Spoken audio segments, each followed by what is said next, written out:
Hello and welcome to the Irn-Cru podcast, the American football podcast made in Scotland by NFL lovers. My name is Keith McGinty, and tonight I am joined by Andy and Danny from the crew. Andy, how are we, buddy? I'm very good. Yeah, thank you for having me on today. It's been a while since I was on, so yeah, I'm looking forward to going over this game week's games with yourselves. Yeah, you guys are up first tonight as well. The Lions and Indeed. Packers. We'll get Yep. onto that. Get onto that shortly. We're also joined by Pats fan Danny. Danny, how are we, buddy? I'm good, thanks, mate. Delighted to be on as always. Always love a bit of a preview crew chat. It's always a fun time, especially when my predictions are usually terrible. But we will see what happens. We'll see what comes out in this chat. You're all spoiled this week. Your team's on a bye, so you should be all right for this one. Can't lose, mate. Well, we'll see. Be surprised.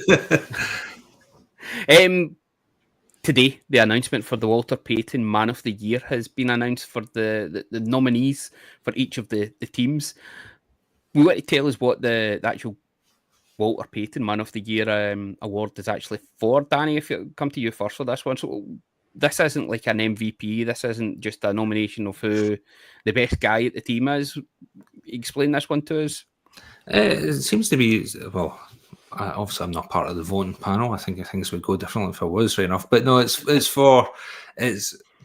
recognises essentially players, their efforts on and off the field, basically excellence, I guess, is what they call it. So I think it was established in like 1970, and then it's kind of run on since then. It's obviously named after the Hall of Fame running back Walter Payton, and then each team puts forward a nominee. I think it's at least one anyway, and it looks at all the kind of significant and positive contributions they've made to their community and on the field and all that sort of great stuff that they do. So I know it's a really prestigious award and something that a lot of the players, take great pride in not only being nominated or not only winning, but being nominated for it as well as obviously a tremendous achievement.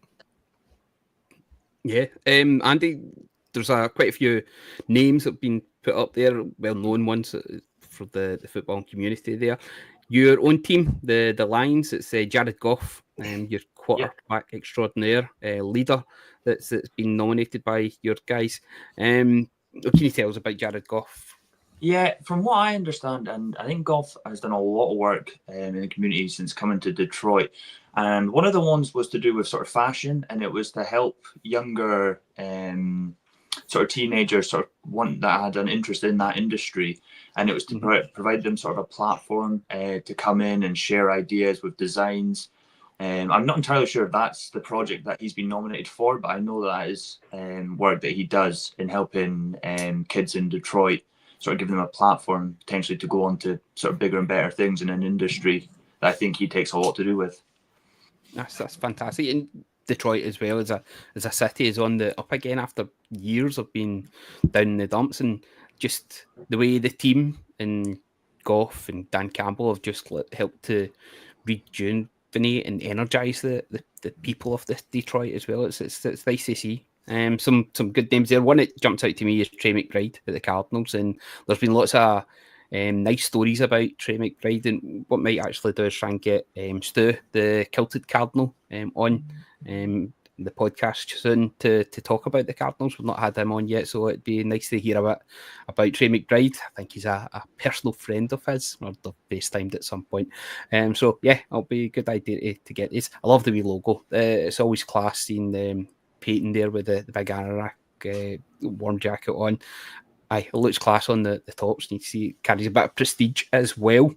We are going to talk about this week's games. We're going to split the podcast into two parts. This is the first half where we will be covering tonight's Thursday night football game between the Packers as they travel to Ford Field to take on the Detroit Lions. And then we'll look at the early slate of games on Sunday, the 6 p.m. kickoffs. So let's get into it then. Lions are absolutely flying high just now, Andy, and you're taking on the Packers in a divisional match. You looking forward to it then? You going to stay up for this one? Yeah, looking forward to it.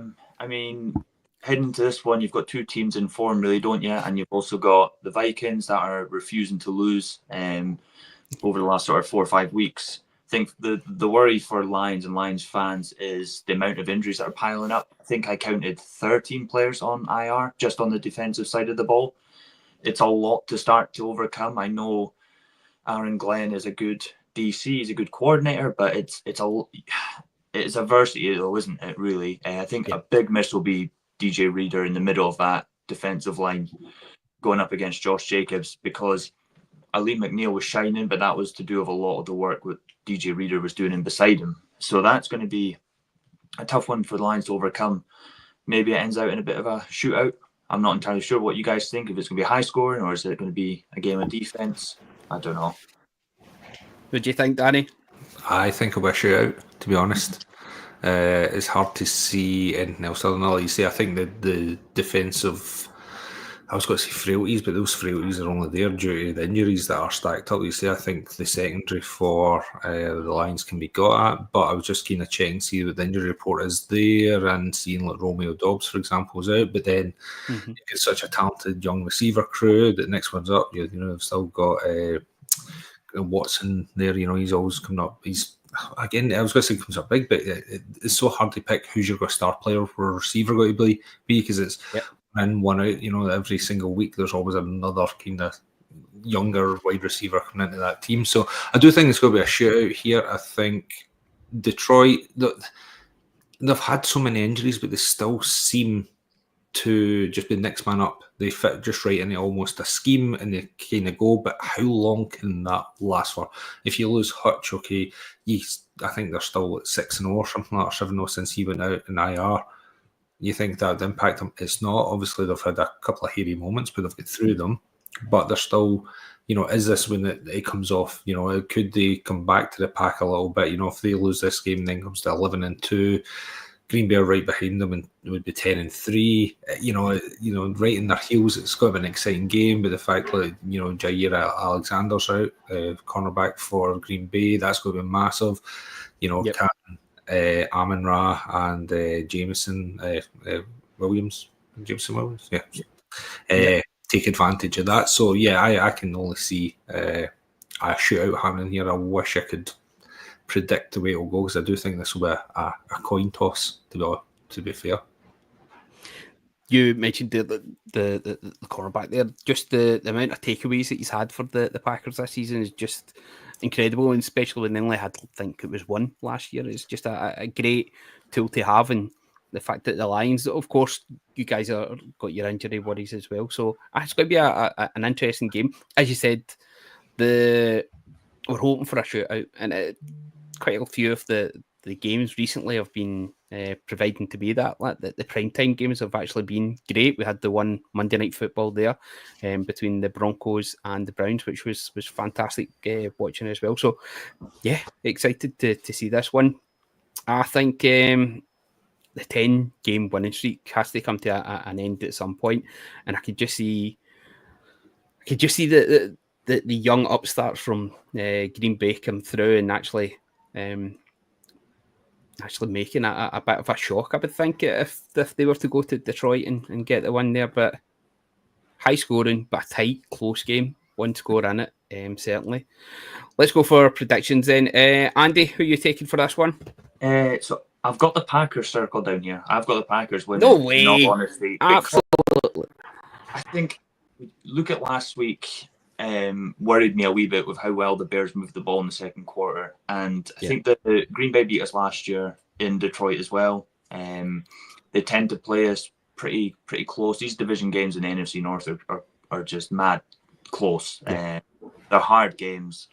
And like you said, with that 10-game winning streak, I think it is, or 9 games, I can't remember what it is. But yeah, it's probably going to come to an end at some point. And when you look at the sort of schedule coming up, Packers, Bills, I think it's probably going to be one of those two teams. I hope not. I hope I'm just picking against them just to, so I'm not disappointed when it comes around potentially. But I'll go with Packers. Oof, I'm shocked at that. Danny, what about yourself? I'm going to go 34-31 Lions. I think they win the shootout. I think they've just got a better offense. I think they can really get at this defense. I don't see too many sacks. I don't see too many turnovers. I think it's going to be a straight shootout. Yeah, so that's what I'm going with. Sonic and Knuckles going to do the business tonight then? Well, it's probably one area I think they can actually limit them. I think actually Green Bay do have the defense to actually slow them down.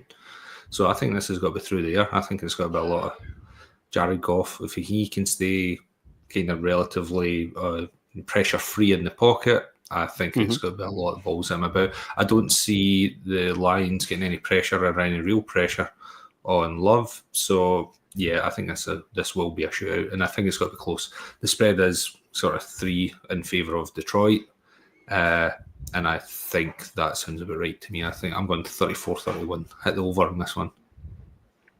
Nice. What about star players for this one? Who do we think is going to be the difference maker for the winners of this one? Danny, you said the Lions. Who's going to be the difference maker, the real key player there? Amon-Ra. He's just too good. This is just a game that's prime for him. I think he goes off big time in this one. So, yeah, make sure he's starting in your fantasy leagues. You have Danny's word on it. I'll go the opposite then. I'll say Jaden Reed. I think out of all Danny had mentioned the receivers and the young core. Yeah. For me, he's the one that stands out the most. Jaden Reed tends to find himself open, and he's a big play kind of guy as well. So I'd be looking out for him.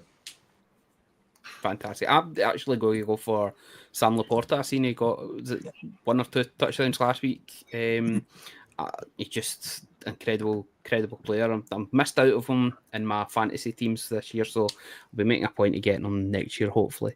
I'll certainly have high enough picks to get him with the leagues I'm in.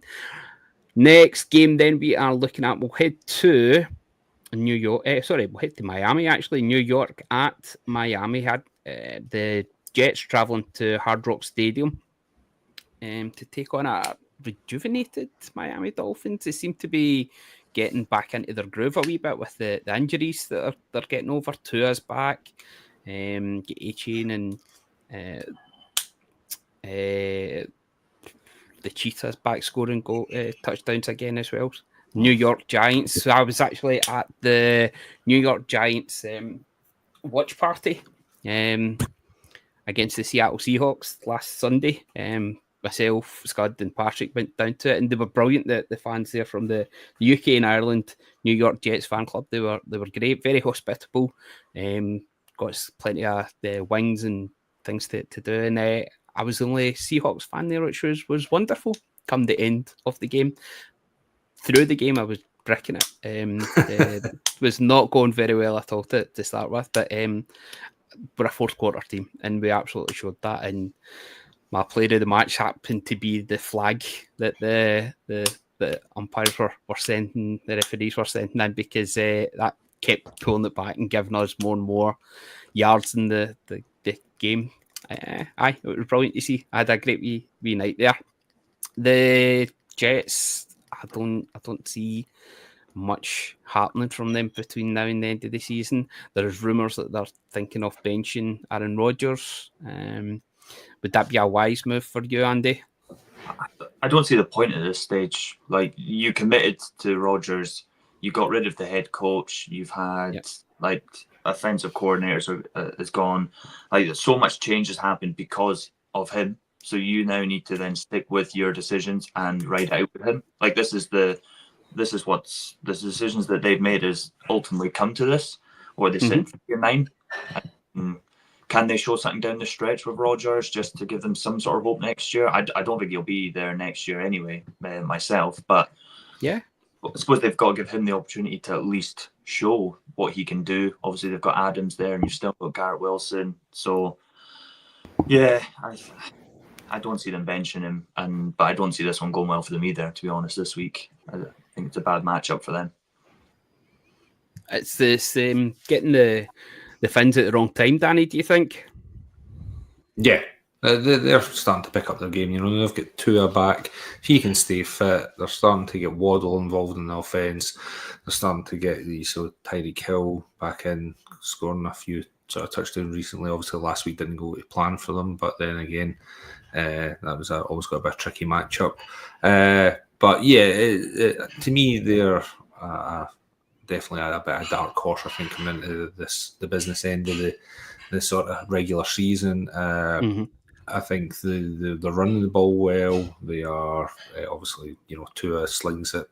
He's so quick off the mark. He's basically getting the ball out in just about 2 seconds or under. So that's obviously works for them, and it's amazing. Just we talk about MVP, and you just realize how much a difference he actually makes.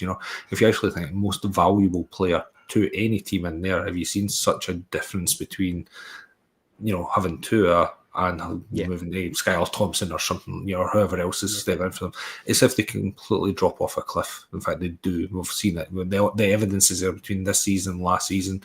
So as long as they can keep him upright and his head securely fastened within his helmet, this is a dangerous team for MD. The Jets are a disaster. Their season's done. They need to blow it all up, start again. The off season, ready Rodgers, rid of Hackett, get rid of just the old school they've got. Eat the 49, 50 million dead cap they'll end up with. Start again. Go.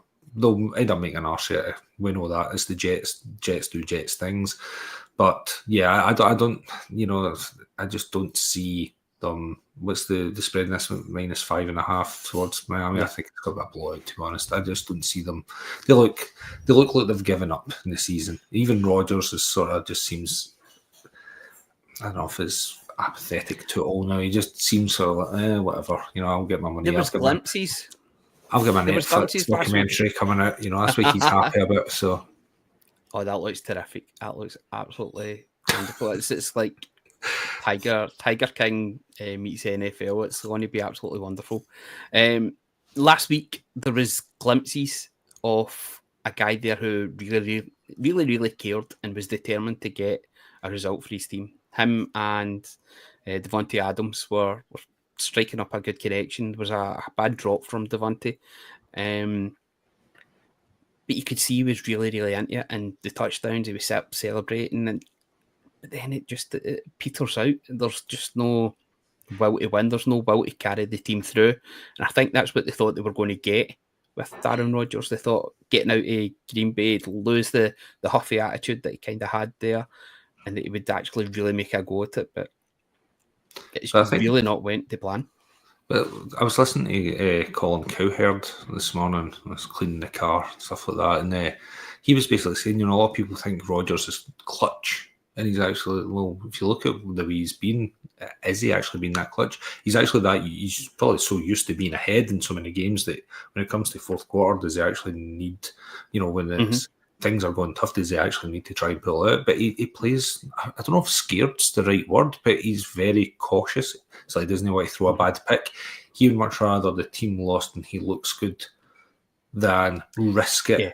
And Aaron Rodgers had 3 turnovers and he was picked. Well, who cares? Sometimes in the fourth quarter you've got to go for it. You've got to make those big throws.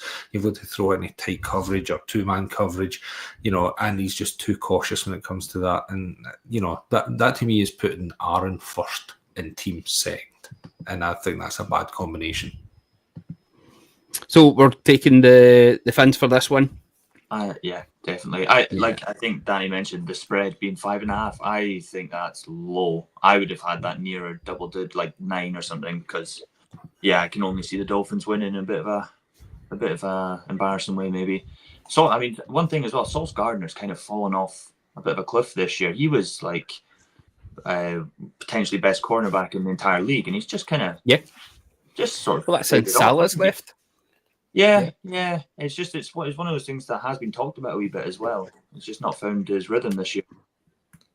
As Danny's saying, if they're looking to blow it up, get rid of Rodgers, trade Gardner, get the pick for him, and just rebuild because they've got some excellent tools in the defense that they could certainly trade away that people would be happy to take. You never know, you might even be able to get rid of some of Aaron's pals that he's managed to get in as well, but I don't see many people coming in for Alan Lazard. No. Okay, moving on then to our next game. We have Jackson Jaguars, and they are travelling to Nashville to take on the Tennessee Titans. Let's start with that hit last week on Trevor Lawrence. I thought, what I'll say is, I found it quite ironic and humorous that there was video clips of seasons gone by where hits like that were commonplace, where they were hit of the year, and that was kind of accepted.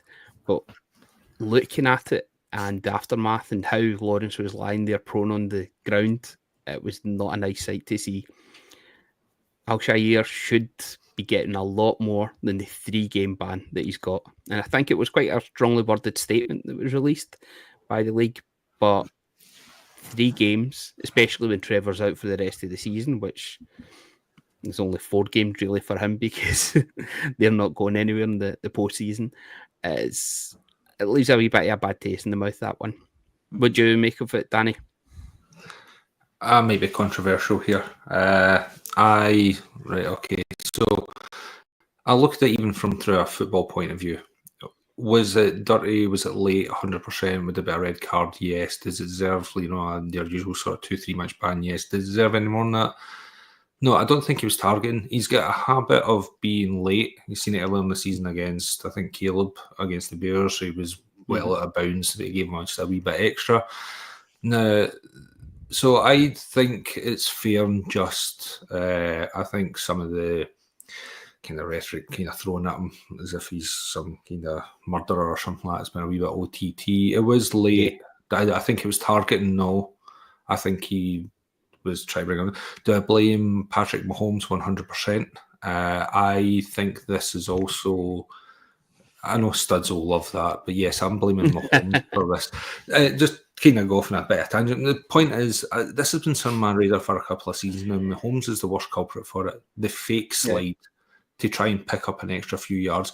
The hesitate. Oh, I'm about to step out of bounds. Oh, I'm going to go and get an extra few yards and get that first down. And defenders are absolutely shit scared, terrified to hit Patrick Mahomes. They get to juggle through it. And it's happened to a lot of quarterbacks, not just him, but I do think he's the biggest culprit for this fake slide.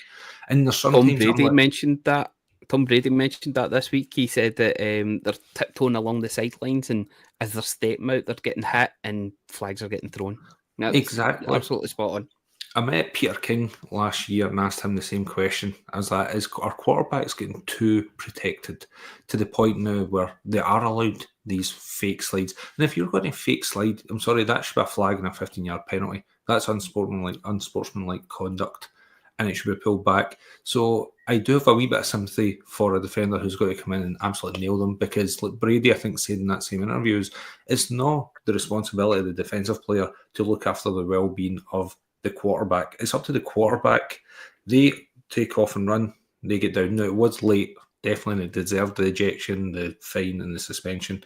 But I think there's a bigger picture here when we're wrapping quarterbacks up in too much bubble wrap, and I think that there has to be some limits put in place for them as well. Because if they're going to take off and be a runner, you've got to take a hit like a runner, and you've got to give yourself up. And if you're going to give yourself up, then you commit to that. You don't pull out.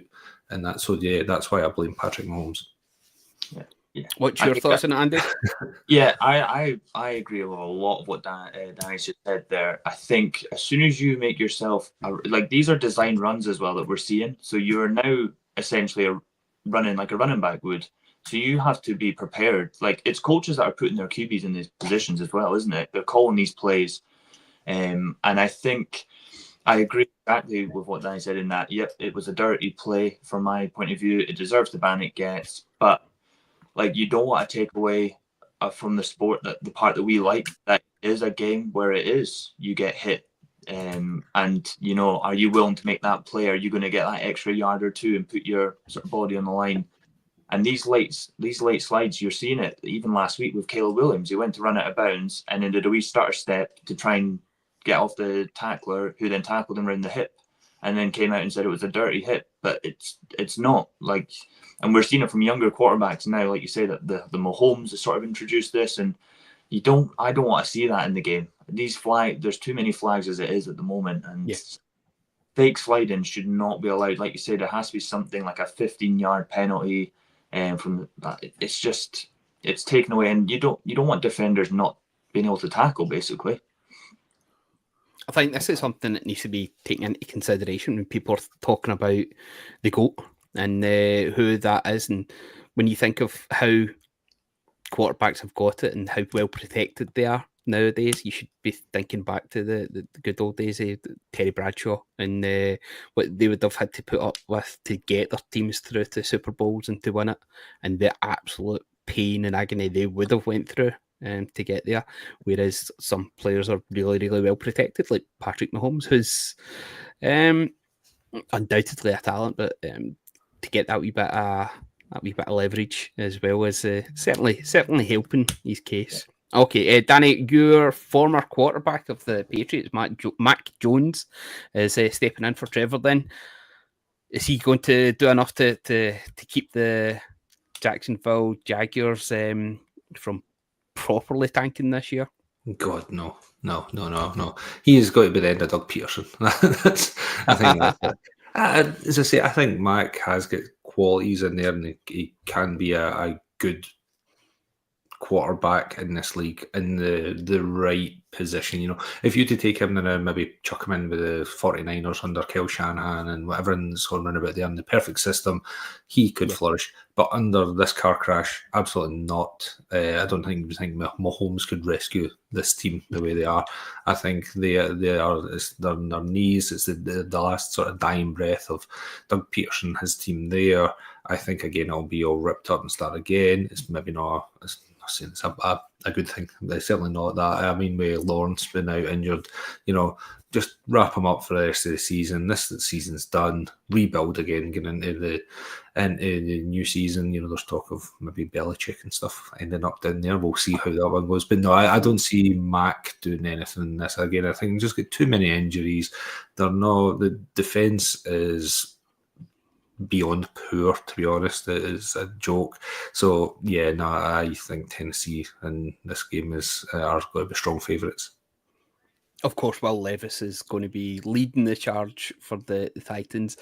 I think I'm going to have to resign myself to him that he might actually be rubbish. I had high hopes for him coming in, not making the first round in the draft this year. I thought he was going to have a chip on his shoulder. He was going to have something to prove. He'd get plenty to prove, all right. But still, he's capable of getting those big throws down the field, getting the big plays to Calvin Ridley. Nick Westbrook-Akini is getting quite a few touchdowns recently as well. So he's entertaining at least, but he might not be very good. So that wee stash in plenty of my fantasy leagues has not looked worth it in the long run there. So we'll move on then. We'll say the Tennessee Titans for the win there. They'll take the dub at home to the Jaguars. Next up, then, let's head to the frozen north. We'll head to Minneapolis, to the US Bank Stadium for the Atlanta Falcons taking on the Minnesota Vikings. Kirk Cousins returns to Viking land. I heard that they're talk that he might actually be getting booed by the home fans. I can't see that at all. Obviously, they're not going to see him as a threat at all, Andy, are they? Well, it's like if I was a fan, I'd probably be booing him. I don't know. If the Vikings jump out to like a lead and you're comfortably winning the game, whatever, I'm not booing. Or if the Falcons are scoring points, then yeah, like you probably are just trying to do anything to get that advantage. Like at the end of the day, it's a business decision, wasn't it, from all parties? That's just the way, the nature of the beast. Vikings refuse to lose regardless. They're 10-2. I don't. I mean, I've got the Vikings circled here as winning this one. But it's just like, what version of Cousins do you get? Do you get the mobile Cousins that's just going to get sacked every third play or something and he just looks so panicked in the pocket? Or do you get the one that spreads the ball around nicely to Mooney and to Pitts has had a few nice games this year, and of course, Drake London. And obviously, you've got the running backs as well. So, like, what version of the Falcons you get? I guess they're probably the perfect 6-16 because I don't know what they are. They've got a lot of good talent, but yeah, I don't know. Danny, what do you think? It's hard to actually disagree with what Andy said there. I like to be a contrarian and try to find things just to mix it up a bit, but it is hard to find. Like you say, who knows what Atlanta is actually going to show up? they can blow the doors off a team one week and then completely capitulate the next week. And that does actually sum up Kirk Cousins' career, I guess, most of the time. Yeah. I think the way he played last week, how's his head going to be? I find it still staggering that they're first in the NFC South, right enough, but that shows you how much a basket case that division is. But I think is Kirk's head gone? Will they look to their bench? They've got a high first round draft pick sitting there, itching, ready to go. Is this now the time that he comes in, especially going up against Brian Flores and that defense? I think they're first pass defense in the league. They're only giving up 81 yards a game. No, so I don't know if that's right. Actually, that seems a bit low. But yeah, we'll go with it. In this, but I'll own it. In this world of fake news and fake stats, why not? But we'll make it. It sounds good. No, either way, the point still stands. Whether the numbers are right or wrong, who knows? But the fact that we saw Kirk completely fall apart last week, and up against that again, it's hard to see in, but especially at home, Minnesota win. I would boo Kirk if I was there. Just why not? I think they did great for him, but like you say, you want to really get that sort of advantage on him. You can play with his head. Yeah. He's already a bit rattled, a wee bit his nerves there. His confidence is gone. Why not stick in? But I think if you were already on his fourth interception, I'd probably go easy on him. I'd probably just be feeling sorry for him and ask him to get benched. Because he does come across again as a really nice guy, and you'd want the best for him. But yeah, you want to win this game. They want to keep the pressure on. They're still sitting.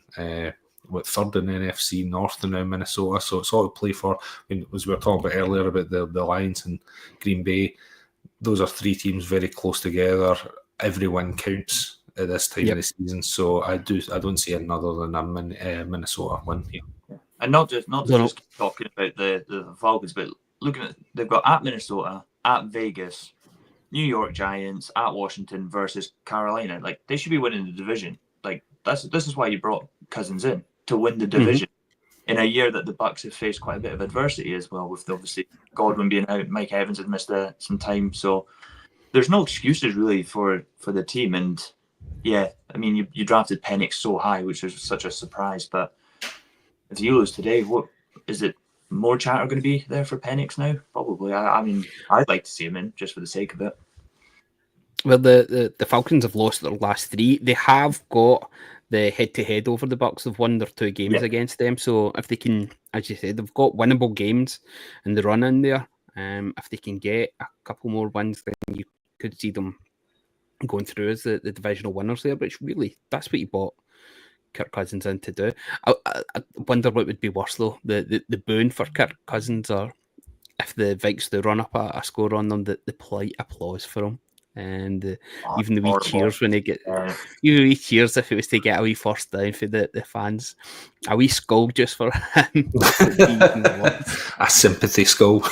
A sympathy skull. Oh, bless. Absolutely. Yeah, I think we're all going for the Vikes in this one. I think it just building the success. Kevin O'Connell probably a shout for Coach of the Year with what he's done with that team, especially with their high hopes in JJ McCarthy at the start of the season, getting Sam Darnold and getting such a tune out of him and keeping that team going. But the defense is what it's been built on. That's the foundations, and they're doing great. Let's then travel over to the East Coast into New Jersey for MetLife Stadium. New Orleans are travelling to play on the New York Giants football team. Danny, we've got a good friend that's a Giants fan. Is he confident for this one, do you think, Big Murdo? Probably not. I don't think he's confident in anything when regards to any of his sporting teams right now. I think he's just again dying just to get to the end of the season and figure out what's left in the ashes after maybe Joe Shane and Daboll have maybe exited the building. What are we talking about here? A 4-8 team against a 2-10 team. Neither of them. Well, I was going to say neither of them a chance really, but who knows with the NFC South. There is still probably a chance in New Orleans could sneak in there through the back door somewhere and still Absolutely. win that division. But I don't really know what to see much about it. Whether it's Drew Lock coming in or whether it's what's his man, Armando DeVito. Yep. This game's got to be pretty unwatchable, is it? Derek Carr running about in MetLife, and you've got your man Rizzy going nuts in the touchline. Probably go for a crap halfway through. He likes to talk about his bowel movements, but it's hard to see the Giants actually. Was that a 7-game losing streak they're on?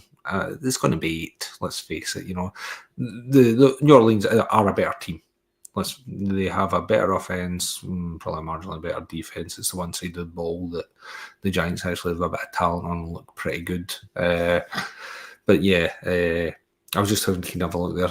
On the last pod I was on, I felt all I ever mentioned was turnover margins, but I do love it. I think they're great stats. I'm going to bang that drum again. The Giants are -8.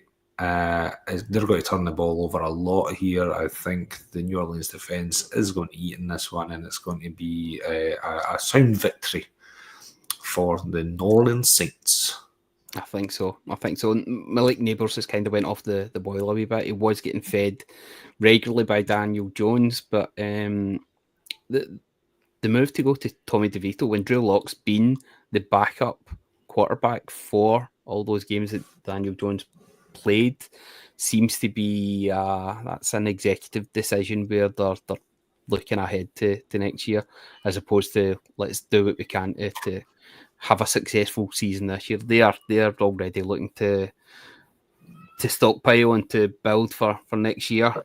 Sorry, just a bit is Dable in a position to do that? Because he's going to be on the line surely. Because it's all right doing that and stockpiling for next year, but I think he knows himself. He's not shown anything this year. Their team's not shown anything this year, and the decisions they made. If you watch some of the clips about them, front office talking about Saquon Barkley and he goes to Philadelphia. Well, you reap what you sow. You paid Daniel Jones, similar to sort of we talked about the Jets, and this is the decisions you make. They make and break you, don't they? Really. Yeah. And last week for the Saints, that was it for them. They had to really win against the Rams, I think, to keep themselves in that race. Like you say, I don't see them running the table, and it's a bit of a wasted year because I didn't realize that Kamara has actually had a really nice season, statistic-wise, and I just feel like he's not flashed as much as I would have thought. I think he's on course for almost near enough 2,000 all-purpose yards. What a way! He seemed to flash early in the season, didn't he? Yeah. He seemed to have First 2 weeks. That first 2 weeks he went off massively, and then he must have just been quietly building along, kind of good stats, but without, flashing. And looking at the future as well for the Saints, the dead cap hit for Derek Carr next year is $50 million, I'm sure. So they've mortgaged their future big time, and it's just not worked. It's weird because the Giants actually have a brighter future, which I wouldn't have thought so, just purely based on the financial side of things. I don't think the Saints have much to shout about in terms of their roster. They do have some nice young players, like I say, Kamara, but yeah, it's an interesting one, interesting time for Saints. Always associate them as being a sort of a well-run organization, always up there when competing. I think they spend too long kicking the can down the road. Every single year they seem to be in cap hell. They're always in the negative 80 million or something like that, and they're always they always manage to get above the cap, and they always seem to restructure things and get across. But then it's on in the next year, and again, that's just an organisation that needs kind of rebuilt again. That needs something just to kind of kickstart it. So maybe a couple of down seasons, I think, for the Saints. Financial witchcraft, keep them going. We'll see. I think it could be their chickens coming home to roost now with the kicking the can down the road with the financial worries that they have there. Maybe they'll be able to offload Dalvin Kamara, maybe get a couple of draft picks for him, and then just go again. They have invested in some good defensive players. See, Willie Gay went there from the Chiefs, so I'll be interested to see what they do. But this weekend, we are confident then that the Saints are going to stomp all over the Giants of New York. I'll go against the grain. I've got the Giants. purely because this could be a game of turnovers. Like anyone could turn the ball over here. Anybody could fumble the ball. I'll go Giants, just so we're not all on the same page. Good man. I like it. A wee bit contrarian. It's always good. Let's just head down the coast then a wee bit to Philadelphia, where the Carolina Panthers, somewhat resurgent Carolina Panthers. Bryce Young's starting to make a bit of a name for himself, having had a wee step out of the limelight, and coming up against the juggernaut that is the Philadelphia Eagles. We talked about the New York Giants and Saquon leaving them to go to the Eagles. Seems to be the pickup of the offseason so far, and there's even talk of him being included in the MVP, which is pretty much unheard of. It tends to always be the quarterbacks that get mentioned, that get the adulation. Saquon, he's just had those moments, and touchdown after touchdown after touchdown, you can just bank on him, can't you? I can't wait to see him on the front cover of Madden next year and then getting injured by week 3. You're a bad man. I'll end up picking him in fantasy in the first 100%. pick. Definitely, that's going to happen, mate. What do we think then? Obviously, I think we're going to go for the Eagles to get the win there. I think that's fair enough. But Bryce Young, Adam Thielen, they were doing some wonderful things last week. There were some incredible catches from Thielen. They seem to be... Is it like your Lions, Andy, where in the first season Dan Campbell came in, might not have got all the wins that you're looking for, but there was glimmers, there was wee signs that things were changing, that there was a culture changing, and God knows the Panthers have needed something like that to hang their hats on. Yeah, you could probably there's probably some similarities in what you're saying there. I would agree with that. I'm just happy for Bryce Young, because for so long he was just the butt of the jokes of the NFL. Yeah. And it was all about, how couldn't they have taken CJ Stroud number 1 instead of sort of Bryce Young? But you're starting to see the two QBs sort of going in not opposite directions as such. I don't want to say that about Stroud, but he's definitely shown why he was the number 1 overall pick. And I like to see a good Panthers team. Obviously, thinking back to sort of the Cam Newton days and what have you, but I think they are on the upward trajectory. They've got Xavier Legette, the rookie. They had Jalen Coker in there for a while. I know he picked up another rookie. That's the kind of players you need to build around. Build a young core, whilst also looking at maybe getting a couple of veterans in just to help. You've seen Clowney make plays. That was I turned out to be quite a bit of a nice addition on a defense that was lacking talent. They obviously lost Frankie Louvu, who's doing pretty well in Washington. Looking at this game specifically, though, like first thing I've written down, I think the Eagles are the best team in the NFL for me personally, because they have that running back. You've got AJ Brown, Devontae Smith, the offensive line, which can compete probably similar with the Lions, I'd say, probably top 2 if you're being fair in the league. And then the defense has been tremendous sort of recently, hasn't it? Under Vic Fangio, they've really picked up as a unit. So I think it's the team to beat, in all honesty. Barkley is the leader of that team for me as well. Like, it's not Jalen Hurts, it's Saquon Barkley. I think wherever the team falls, and I think Hurts has got the wherewithal to know that that's okay. Like, he doesn't need to fight with him. I think they see Barkley as the leader, and I would not want to face them come postseason. And having lost players like Jason Kelce last year, Danny, are you surprised, especially with how the end of last season went for the Eagles? Sirianni was probably quite fortunate to keep his job. Both the offensive and defensive coordinators got sacked, and he was forced to take on new ones.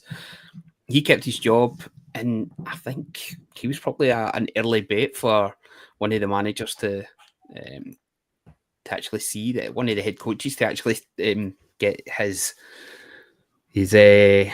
jotters at some point early in the season. But he's really turned it around, and the relationship between him and Hurts, which is meant to be fractured, you're not hearing much about that anymore now. It's amazing how wins and playing well can just put pay to all those sort of weak negative comments around the team.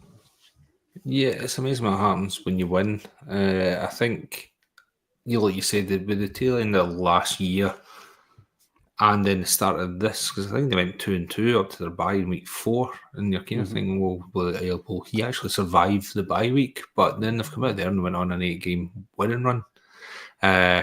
They just seem balanced now. I think, did Sirianni give up play calling as well? Was there not a bit of a decision made early doors about that as well? He was taking a bigger step back, which I think has obviously helped. Sirianni just seems like the kind of piece in there that doesn't make much sense at times. When you've got Kellen Moore and Vic Fangio and all those pieces they've got, he seems like it's that meme with the 3-headed dragon and there's the dopey one side and the side. That's how he comes across at times.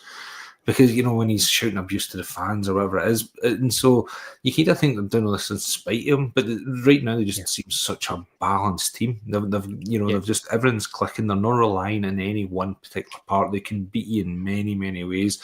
If it's not the defense, taking the ball away from you, it's the offense, obviously the running game with Barkley and all about that, but then the wide receivers they've got, and it doesn't feel like the same pressure on Hurts to do it, to be that Superman, which you kind of feel like, I'm sure we'll get to them, like the Bills, for example, they rely heavily on Josh Allen to do everything, whereas this team just seems far more balancing with that. The sort of attrition as it comes in throughout the rest of the season, it means they can afford maybe to kind of restrict the amount of plays maybe Barkley, touches Barkley will get, it can set them, because you do have AJ Brown, you do have Devontae Smith, you do have Goddard, you've got a lot of receiving talent there to back them up. So I think it's probably taken them, probably that opening first 4 games of the season probably did take them a wee minute or two just to readjust, to get away from the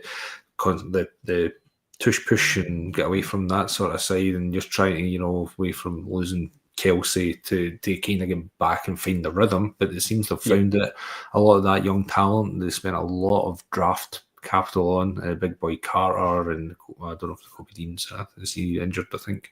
But obviously you've got the is it Mitchell cornerback, and they've got a lot of young pieces in that defense that are really clicking now. And Vic Fangio is just a terrific DC. So no, I don't know if they're kind of ahead of my power rankings yet, but they're definitely up there in the top sort of 3. And I think if they can go strength to strength, we might just see them the dance in in February. I was going to say January, but it's definitely February. It's definitely February. You mentioned Vic Fangio there. Kellen Moore is the offensive coordinator for them now, and again, working wonders with the team. Taking on the Panthers, then we're all confident that the Eagles are going to ring their bell. Yeah. And by the way, they need to ban the tush push. I hate it. Really? I hate watching it. I don't like it. I know, but like, fair game. I mean, it works. But it works. And absolutely. Some stopped it. I've seen a couple times where it's been stopped, but I just hate it, because if you're playing them and they're in 3rd and 1, you're like, that's I prefer the title brotherly shove for them, because they've owned it. They might not have been the originators, but they've certainly excelled in it. The brotherly shove, the tush push. No, fair play to them. It's playing to their strengths, and it's certainly helping them this season.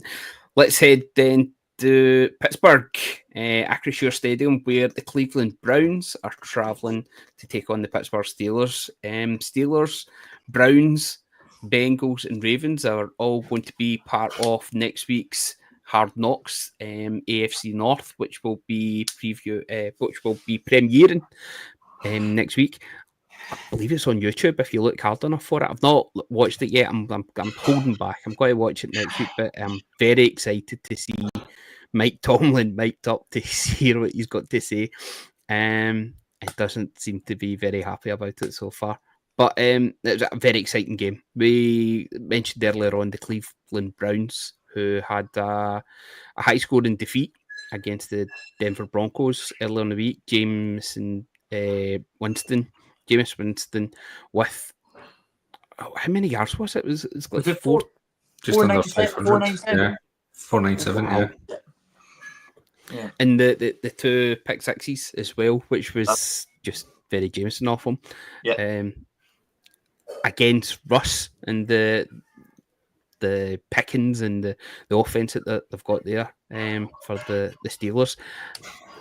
This is going to be an absolute battle, and I'm really, really looking forward to this. And you think back a couple of weeks when it was Deshaun Watson that was in there for the Browns.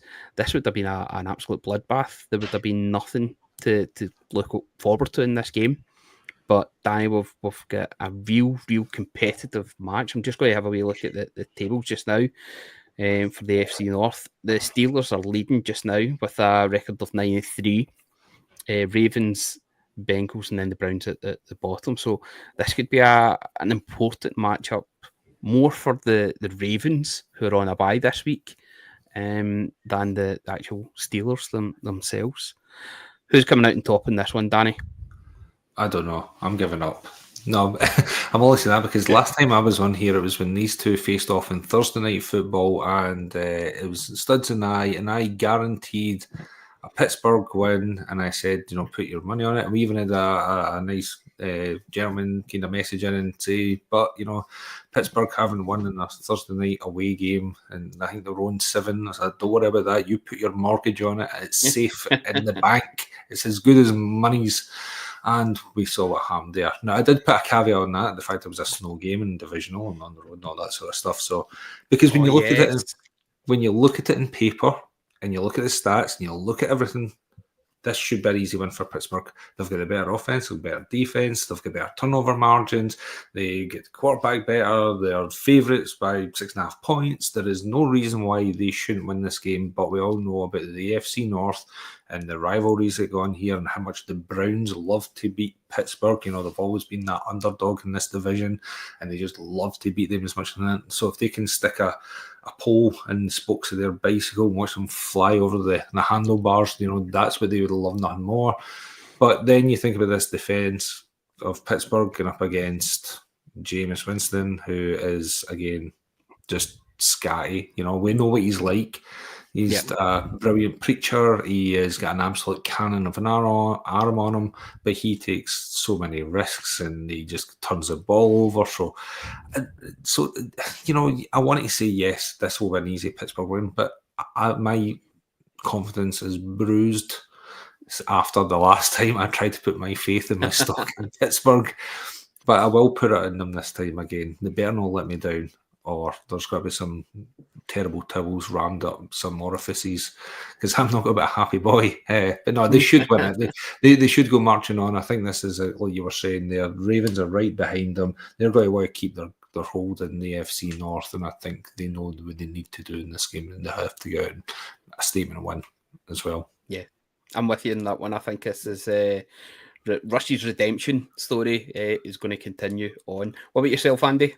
Yeah, I've got Steelers as well. Look, like something that you said, Keith. See, like maybe a couple months ago, I would have looked at this game and been like, I'm not that interested in it. But with Winston involved and with the way Russell Wilson's playing, this is a really sort of fun game. And if you follow one of these teams, it is. Browns can play spoiler. They will love if they can go in there and beat the Steelers, go 2-0 Steelers in a season, just to annoy, like say, Mike Tomlin. And I look forward to that episode of hearing from him. But Russell Wilson's been like... hold on, I'm looking more forward to Brian on the review crew for that one, if the Browns were to take in and do that. Sorry, Russell Wilson. Yeah, Russell Wilson, like the decision to put him in when they were 4-1 with Fields, like what a decision. Like that's what Mike Tomlin does, though. He knows his guys better than anyone else. And he's been so impressive, Wilson, with the deep ball. I see the Steelers winning this, but Winston, like the last game was the most Winston-esque game I've ever, 500 passing yards, but also thrown 2 pick sixes. But some of the throws he did make, like they were exceptional throws. Like you're watching like an elite passer throw the ball. You just can't get out of his own way.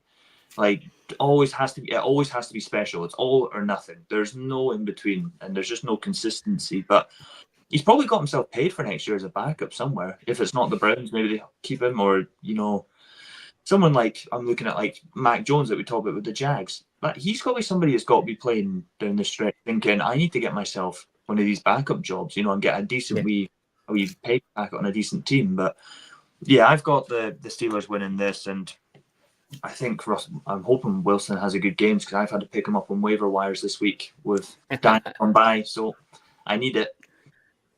Do you know what? It's actually Jameis Winston who's saving me on the waivers this week with Lamar Jackson being on the bye. So I'm going to go for this season's Geno Smith, Jameis Winston. He's got to put up another 300 plus yards, but I think Redemption Russ is going to do well. One thing I like that the Tomlin's doing is he's still keeping. Who's the other quarterback that they had in at the start of the year for the Bears? Fields. Yeah, Justin Fields. Yeah, Justin Fields. I still that he's still got a role to play. It might be using his legs late on in the game just to get them over, to get those first downs, but he's still keeping them involved, and I like that. I like that about Tomlin. Yeah, Steelers for me as well. Then. Okay, last one from the early slate is the Las Vegas Raiders traveling to the Raymond James Stadium in Tampa Bay, Florida, to take on the Buccaneers. It's not the most exciting game of the weekend. Let's be honest. The Raiders are a wee bit of a basket case just now. It's I actually had higher hopes for them. With how they'd finished at the end of last season, I thought they would have done much better than they're doing just now. Crosby, of course, has been fantastic, as he always is. Zamir White is a big letdown for me. I thought he was actually going to push on from last season, but no, the Raiders just are a bit of a basket case, and until they sort out their quarterback worries and actually settle on someone, then I think they're going to continue to be that way. Yeah. Like I think what you said with like them finishing well in the previous year, I think it's what's happened is what I thought might happen when they gave Antonio Pierce the job on a full-time permanent basis. I didn't see it going well for the Raiders. There's just something I didn't like, about the Raiders and about him as a head coach. I don't know if he's a very good, defensive coordinator, but is it just too much for him? But like I watched the game last week against the Chiefs. They moved the ball well. This is the thing. They just can't. They couldn't finish drives. They got in their own way. I mean, we all know what happened at the end of that game as well. Like the saving grace for the Raiders, like you say, you've got Max Crosby, but they went best player available in the draft. That has worked. I know you've not got a quarterback, but you have got arguably the best tight end in the league at this point. Yes. Can you get the quarterback right next year? With Jacoby Myers still there, Brock Bowers, maybe you draft another receiver. Like, you can look towards the future, but I just don't think it's under Antonio Pierce. I think they go in a different direction next year. But like I said, they moved the ball well last week. They just couldn't finish. I think the Buccaneers take this one, though, still, yeah. Yeah, Danny? Yes, I've got another apology to make. When the last time I was on, Studs and we were talking about how our front runners for offensive rookie of the year, and neither of us mentioned Brock Bowers, which seems absolute kind of savage now. We kind of think back, we made some good arguments, but this lad has been phenomenal. He looks like the second coming of Gronk. Slightly worse hair, but I'm sure a trip to Turkey could sort that out for him. But no, the Vegas, I think they're one of these cautionary tales of when an interim coach comes in, they get that bounce. And Pierce looks like a great guy, gets on great with the team, and they want to kind of play for him. But is he astute enough to actually be a head coach in this league? Does he have it? He doesn't. I think the fact they've got Brady in the building, I think Brady is going to oversee a complete rip up of that, and they'll start again. I kind of like some of the stuff that Scott Turner's been doing as their OC, but yeah, I think it's a complete rebuild. I think they've got some nice pieces there, and I think they want to build in them. Both sides of the ball, there's some nice bits, but I do think it's got to be a couple of year rebuild. Tampa, I think they're starting to get healthy again. They're starting to look good again. I think they can go a real push for the Falcons to try and get the obviously into the playoffs, because I think you're going to need to win that division. I don't see two teams from that division getting anywhere near. I don't think they're going to make the wild card. I think Baker is fun to watch. I think this could be a bit of he's got to blow the doors off them, to be honest. I think Evans is going to be up there, and I was seeing the lad Irvin, Bucky Irvin. Bucky, he's been a bit of revelation this year. So he has been an absolute delight in my fantasy team, and the only reason I picked him is for the good old Scottish national drink of Buckfast, because I saw Bucky there. I thought that's a tenuous enough link to pick up a young rookie running back. So I picked him up, and he has been fantastic and kept me in it in the many leagues. So he's a wee star. I think he's actually popped up on the injury report. I don't know if he's gotten down as questionable on this, so you might need to. His bottle's crashed. Check that for fantasy. But he's been a really good tandem sort of with White as well. They kind of have a nice thing going there. And Mayfield's one of those quarterbacks that I just like. I like rooting for him. Just sort of what he's gone through in his journey in the NFL. Absolutely. Like, if it's not going to, if it's not going to be the Lions winning it, like, I would happily see like Mayfield going on a run and getting there. So, yeah, I like the Buccaneers, and I like Mike Evans in this game for sure. Yeah. Definitely have a game. I think Mayfield shows. Sorry, just quickly, just how much maturity counts in the NFL. Yeah. Talent was obvious from the very start, but they have the maturity of the mindset to actually go out there and function. And now he seems to have settled down. He's got that maturity. Combine that with his physical talents, and it's hard not to like him and root for him. Yeah, it's part of a prerequisite to be in one of the crews that you have a deep love and admiration for Baker Mayfield, Bucky Irvin, and Mike Evans are both questionable. Irving with a hip back injury, but he was seen participating in a portion of Thursday's practice.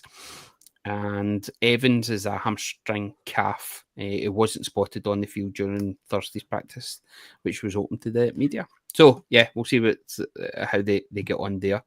I think it's going to be one for the Buccaneers for this one. Aye, Bucks on this one. We agreed on that, yeah? Yep. Fantastic. Gentlemen, that brings us to a close to the first half of the preview for week 14. Thanks very much for listening. Make sure you like and subscribe to Irn-Cru. We will be back shortly or very soon with part 2, the second half of the preview of week 14 with the late window and Monday Night Football. So stay tuned for that.